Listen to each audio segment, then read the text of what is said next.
the settings are very, very basic right now. At campaign level, we have the objective. We've gone for clicks for all of ours. You've got locations, which are still limited right now.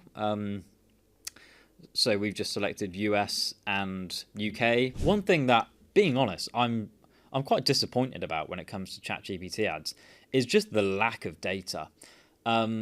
I was really looking forward to seeing the kind of prompts, the kind of topics, the kind of things that people are actually searching for.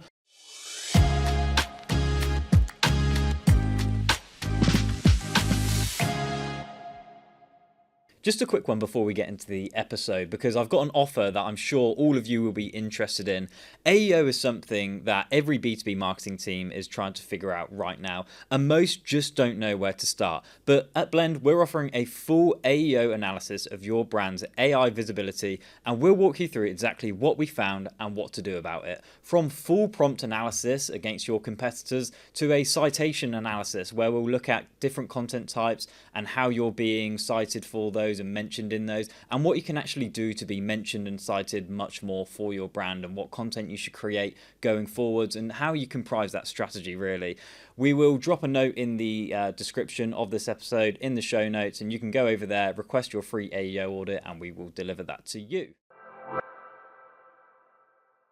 Hi everyone, welcome back to Demanding Coded. Dan here with you as always, and I'm here for a solo episode today because I've been doing some testing behind the scenes with ChatGPT ads, and I wanted to really just tell everyone how it's going, what we're finding, and hopefully give you some useful insight if you haven't tried them yet, if it's worth your time, or if you're already running them, some things we've learned, and just give you a bit of an overview of what we're seeing really. So hopefully by the end of this episode you'll really understand what they are, how to use them, how to get the most out of them. One thing that's really interesting is the difference I'm seeing so far in cost per click and CPMs and stuff compared to Google ads. The difference is stark. There are some obvious reasons for that, but we'll get into some of the data and really just show you and tell you about what we have found so far. Before we get into the podcast today, here's a quick word from our sponsors, HubSpot. Most businesses think they know their customers. They have the data, the records, the history, but it's scattered across 3 teams and 4 systems, which means nobody can actually use it. HubSpot connects it all. Every interaction, every support ticket, every conversation into one platform every team can work from. So when sales talk to a customer, marketing already know the full story. And when you know more, you grow more. Check out HubSpot.com, the agentic customer platform for growing businesses. So if you're not aware, ChatGPT launched ads a couple of months ago. Further back than that, actually, in initial alpha, and only a handful of brands actually had access to test them out and provide feedback. HubSpot was one of them, which is how we know. But they've more recently, I think it was at the end of May, released beta, like an open beta, where you can apply and have access. So the first thing really to say is if you do want to get on board in the beta, then you have to actually go through an approval process where you put in some company information, basically making sure that the entity you're setting up, you actually have permission to do that. It is a actual business that is trading, and there isn't any false activity going on. But you can just Google how to set that up. But it's not a tedious process, but the wait is actually very, very long. I think it took us about 2 to 3 weeks in order to be approved, and there were some issues then after that as well, and had to go back and forth a little bit. But we got there in the end. So ads on ChatGPT, if you aren't aware what they are, how they're placed, they've been rolled out now for all free users and Go plans as well. It's worth noting that not every single ChatGPT user is going to be served ads. They are purely just going to appear on free and Go plans. So that does limit our reach a little bit because Plus, Pro, Business, Enterprise and Education accounts will not be seeing them. And the ads are actually placed at the bottom of the chat response. So again, we need to be thinking, how often is this actually going to be seen in an answer? It could depend on length. It could depend on the interface you're actually using for the ads. And the ads themselves, of course, don't actually influence the answers. similar to how Google Ads don't influence your organic results. There's been many a claim over the year that ads do influence organic results in Google, but that's been disproven again and again and again. So they run on different systems altogether. They don't have any ability to shape the rankings of your organic responses. So I suppose when we think like, why should you think about this? Why should you be looking into ChatGPT ads? Well, ChatGPT has it's projected that they've reached around 900 million active users, and globally it's handling about 2.5 billion prompts every single day. So, its domain is one of the most visited in the world, and there are so many studies out there now. SparkToro have done some great studies on the adoption of AI in search and its impact on traditional search results, and how so many more searches are ending in zero-click. And that's exactly what ChatGPT ads are trying to help their customers solve ultimately. Like, how do we still get placements and brand recognition and brand mentions in places where we aren't actually being referenced yet? As we know, in B2B marketing, there are always some industries that lag behind. So that number, that 900 million active user number, of course, some of them aren't going to be business users. Most of them actually won't be. And a lot of them won't be in your industry. Again, most of them won't be. But it's fair to say that the shift towards large language model search is it's inevitable. Actually, I was listening to a podcast, a Siege Media podcast, actually. Really, really good show about SEO. I'd highly recommend it. Not affiliated with them at all. It's just a great show. And Asia Frost was on there from HubSpot, and they did an hour-long session on AEO. And she was saying that, she now has a team of 40 people working just on AEO.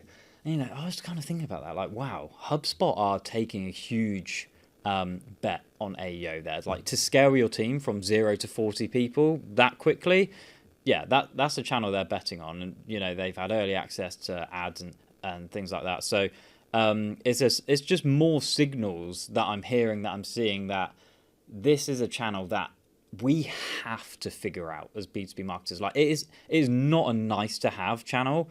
We have to figure out how to get our brand mentioned in the right kind of prompts as many times as possible. Like, it is at a critical point now where we really need to understand how to do this effectively, because if not, we're going to be left behind, like the brands that overlooked SEO back in, like 2008 era.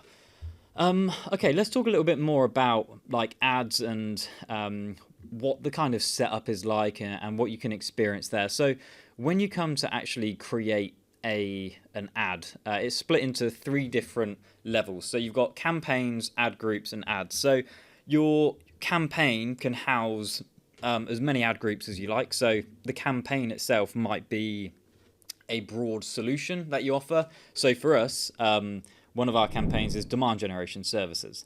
Within demand generation services, we can have multiple ad groups that are like demand gen services for X, demand gen services for, and you can maybe layer on an industry or a use case within that.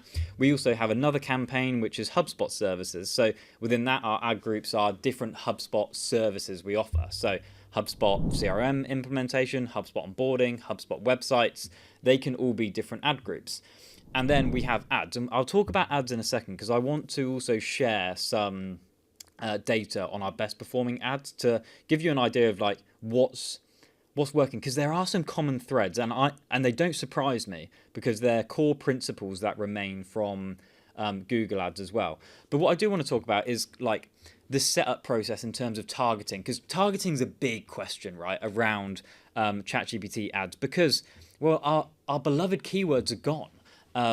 Google Ads, Microsoft Ads are very easy to get targeting right, because ultimately we know exactly the kind of words that we're bidding for. Even if you have like a phrase match for something, the control is a little bit tighter. We always go exact match because they even still push the boundaries there, because then it's like approximately exact match. And it's different, right? Because we're relying on context input.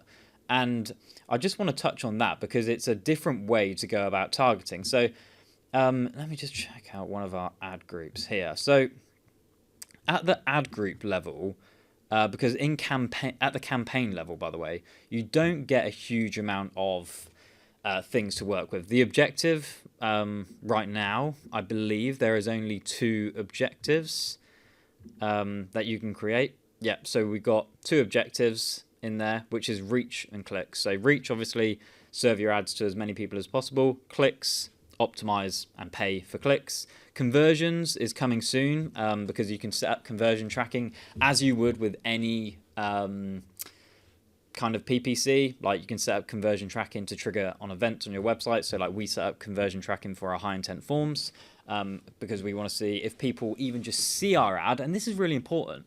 If people just see our ad in ChatGPT and then go to our website, that is being tracked as a conversion, and they're called view-through conversions on your other kind of platforms. But it's super important because a lot of buyer behavior is shifting towards that kind of evaluate independently, anonymously, without ever actually using the in-channel navigation to get to that website, and ultimately like consuming that information and then choosing their own route, maybe at a different time, to go and check out those vendors' websites. So yeah, like in terms of campaigns, you have nowhere near the level of configuration that you currently have. And actually, you know what? That is just a running thread throughout everything, by the way. The configuration, the settings are very, very basic right now. You know, at campaign level, we have the objective. We've gone for clicks for all of ours. You've got locations, which are still limited right now. So we've just selected US and UK, but you know there are no other European countries on there. You've got US, Australia, Canada, Japan, New Zealand, South Korea, and United Kingdom by default. And then you can set your budget, set your start date, set your conversions that you want to track for that campaign, and that is it. And then we get into the ad group level. So just a reminder, for us, that's at campaign level, we have HubSpot services. Then in ad groups, we break down those services to actually create specific ads for those things. So the first one we've got is HubSpot implementation.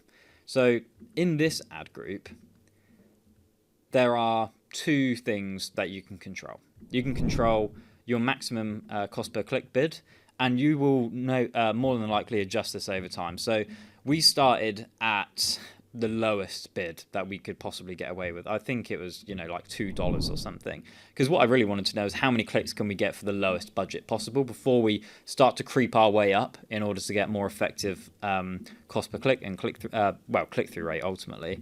And cost per click would rise as a result of that. But yeah, in this campaign, for example, HubSpot implementation, we're spending £5 CPC. Right now, every B2B marketing team is trying to figure out AEO, where they stand, whether it matters for them, and what they're supposed to actually do about it. The best place to start is knowing where you stand. We're offering a full AEO analysis of your brand's visibility across AI search engines, how often you're mentioned, what you're being cited for, and how your competitors are showing up. Then we'll walk you through the findings on a call with clear next steps. And we're doing all of this for free. You can request your analysis in the show notes below. If you're enjoying this show, let me recommend another one from the HubSpot Podcast Network, Content is Profit, hosted by brothers Louis and Fonzie Camejo. What I love about this one is how practical it is. Louis and Fonzie break down exactly how to turn your content into real revenue, the frameworks, the strategies, the tactics, with guests who've actually done it. In one episode, Louis talks about finally pushing for real volume, a daily podcast, 10 clips a day. If you're looking to grow content but can't get past that output bottleneck, this is the AI system that has solved it for him. Listen to Content is Profit wherever you get your podcast. Now, the context hints is a really, really interesting part because what this says is describe the conversations, topics, or keywords where your products or services may be relevant. These hints guide matching but aren't exact match targeting rules.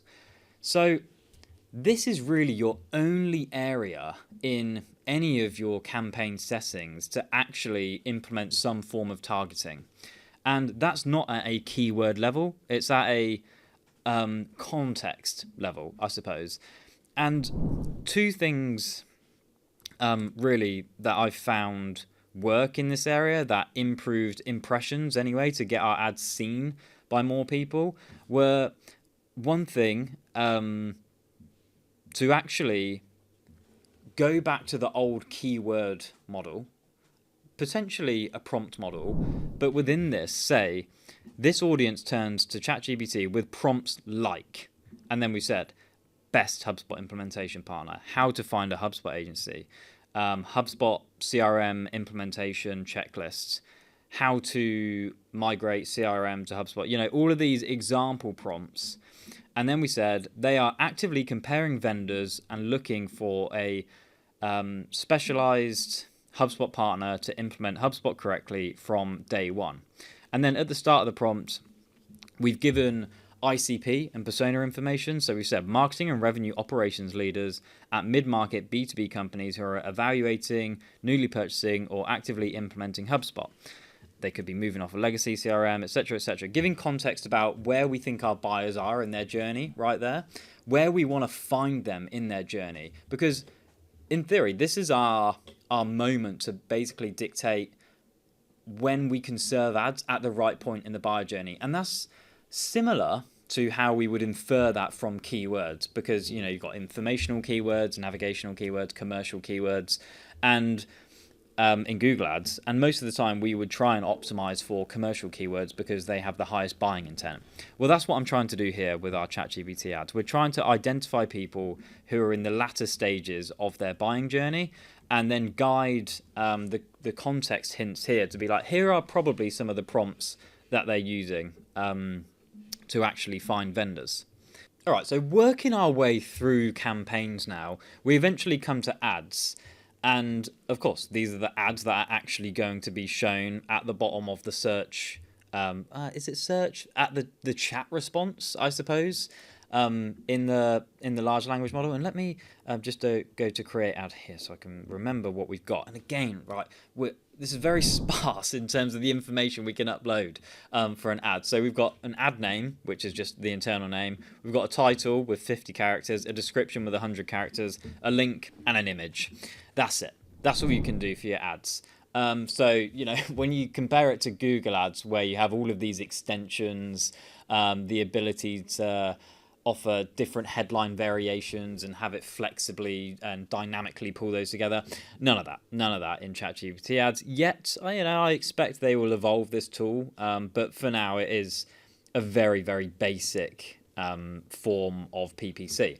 But what's really interesting, and I suspected this would be right, is the ads that perform best, and what we'll do, we'll screenshot some of these things that I'm looking at, and we'll overlay them as I'm talking through to give a bit of context into what I'm talking about.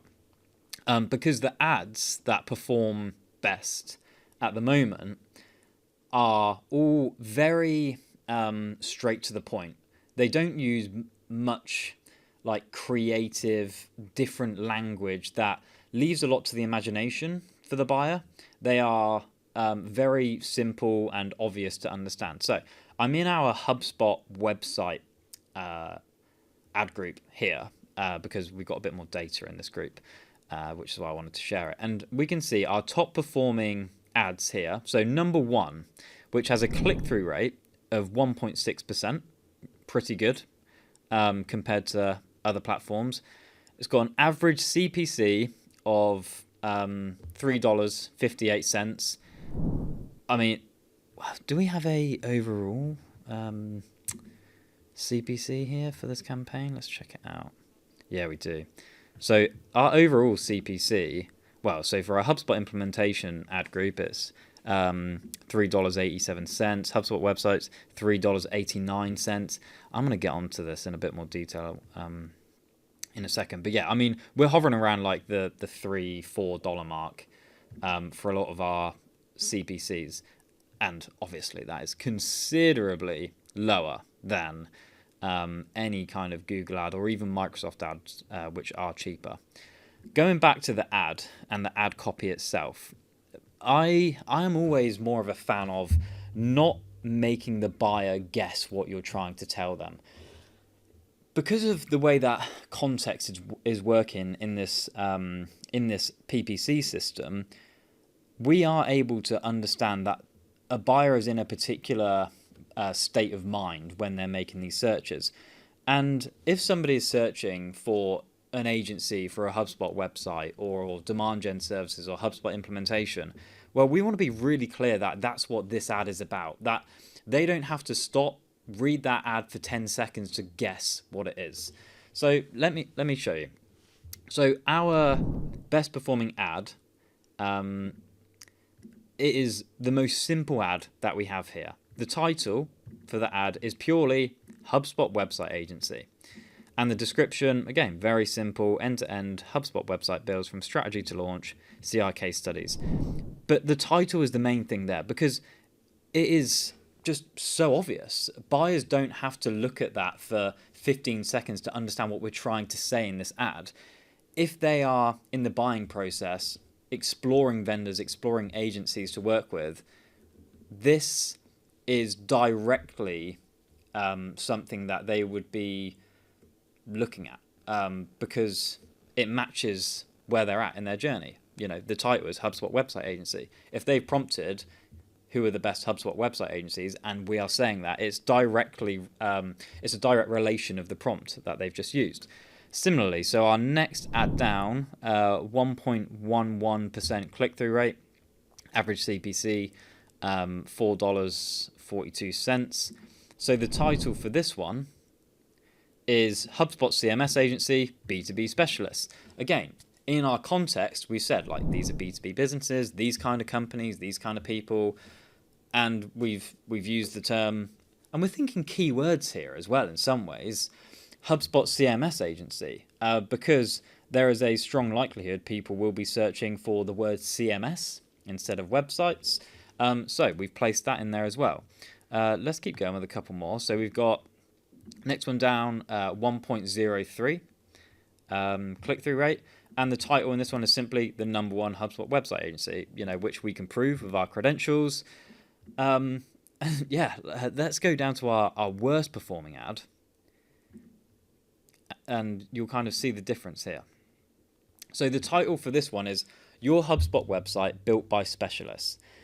So the difference here, and okay, it's had less impressions because it's being served less, because there is a direct correlation, I believe, between the title that we're forming and how often it's being served. Because if we're placing keywords that are often being mentioned within prompts, like HubSpot Website Agency, like HubSpot CMS, like HubSpot Web Design, it's looking at the relationship between your ads and the prompt and serving you more if they contain those queries. So, you know, only 374 impressions here for this ad because it says your HubSpot website built by specialists, but the click-through rate's 0.27%, you know, really, really poor. And even though this ad doesn't leave a lot to the imagination, to be fair, it's still obvious to most people that, you know, we're a company that can build your website on HubSpot.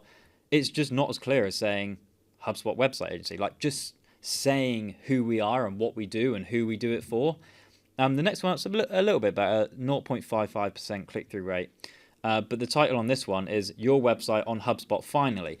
That's a bit more creative. That's the kind of headline that you would get from a like creative ad writer or copywriter. And, you know, that thing can kind of work if the placement is right.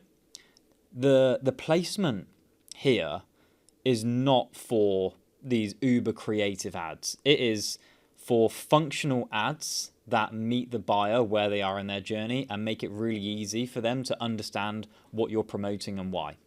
So, you know, that goes throughout our campaigns that we have now. Like, the more simple the ad copy is, and in relation to just what you do simply, we have seen it have the best click-through rates by an absolute country mile. So let's talk about the costs of ChatGPT ads so far, because as I mentioned before, we're hovering around the $4 mark for our cost per clicks, and I mean on Google Ads, companies are snapping your hand off for those cost per clicks, and the reason is that there is just a lack of competition right now on ChatGPT ads. I still wouldn't encourage every brand to do it right now because our conversions are actually pretty low compared to other ad platforms. Actually, I'm kind of referring to LinkedIn and particularly retargeting and the effectiveness of those. But right now, we're actually just trying to gauge data and things from ChatGPT ads. But we still understand that the money we're spending requires a return. But the cost per clicks are encouraging, I've got to say. It wouldn't be unusual for us for some of these terms if you're thinking demand generation agency, HubSpot agency. We are talking around a $30 cost per click on Google Ads for those, and this is a fraction of that at $4. So I would say if you can enroll yourself in ChatGPT ads, or if you need help doing that, let me know. But it's worth playing around with just to understand if this could be a viable channel for you as they start to ramp up the platform itself and give you a bit more flexibility, some more options to work with, and make it a platform that's built for conversion as well. But yeah, so far, the cost of it has been very minimal compared to other channels, which is why I think it is a channel that most businesses, most marketers should be testing right now, because it can come out of that test pot that you hopefully have and that you set aside for your budget at the start of the year. That's what we're doing here. And yeah, it's worth testing out for sure. One thing that, being honest, I'm quite disappointed about when it comes to ChatGPT ads is just the lack of data. I was really looking forward to seeing the kind of prompts, the kind of topics, the kind of things that people are actually searching for. Give us some data on this platform. Where's the keyword volume data equivalent in ChatGPT? I thought, oh yeah, we're going to get ChatGPT ads. We're going to unlock all of this data. We're finally going to be able to see what people are actually searching for. And no, we have none of that. We don't understand what kind of prompts are actually getting those impressions. We can take some relationship between the ad copy and the number of impressions, as I mentioned earlier. Those at the keyword level, I think when they're mentioned in the ad, they're being triggered more often because they're mentioned in the prompt as well. But yeah, I mean, honestly, I was really hoping for more data on what buyers were searching for, because that helps inform our organic strategy. I do think more information like that will be rolling out in ChatGPT ads. Ultimately, they're going to have to give us some form of context to help us in our targeting, and prompt lists, or even just topics or examples that this ad group will be shown for, helps us then iterate that context hint box. Because right now it's okay, it's great that these ads are receiving these impressions, but what's the prompt? I don't know if that's right or not. I don't know if this ad is being served in the right context. I'm just trusting that the system is doing its thing. And that only goes so far. And I think ChatGPT will have to make changes in order for buyers to truly trust the data they're seeing, because we're not gonna take an ad platform for granted, and we're not going to trust everything that they're trying to do, because at the end of the day, they are there to spend our budget, to spend our money, and more of it. So we really need to see data and make sure that our ads are being served to the right people in the right context. So I'm looking forward to that coming out because I think that's going to be a big unlock for optimizing ads. Especially for that conversion that a lot of people are struggling with, by the way, that are using these right now. They're seeing good click-through rates, decent volume, but conversions being lower than organic AEO. So yeah, looking forward to that. In terms of conversion tracking, yeah, it's very similar to everything we've seen from other platforms, to be honest. And You might need some development help in order to set it up. I know I did to set up the actual events, but nothing too strenuous that should break anything if your site is set up right. And I think that probably rounds us up out for this episode. Yeah, just wanted to jump on really and tell you about how our experience has been using ChatGPT ads and promising signals so far in terms of the impressions, the clicks, click-through rate, cost per click, looking good. We're just missing that data piece. But I would say if you have budget for experimentation, get yourself signed up, get in the beta, start learning, start iterating, seeing how the context hint is affecting impressions, testing different ad copy.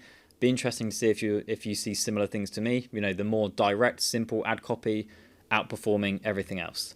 Would love to hear actually if you've tested out ChatGPT ads, if you're seeing similar, and what your lessons and learnings are so far are as well. That would be awesome. But yeah, hopefully you enjoyed this episode, and I will catch you next time. Bye everyone.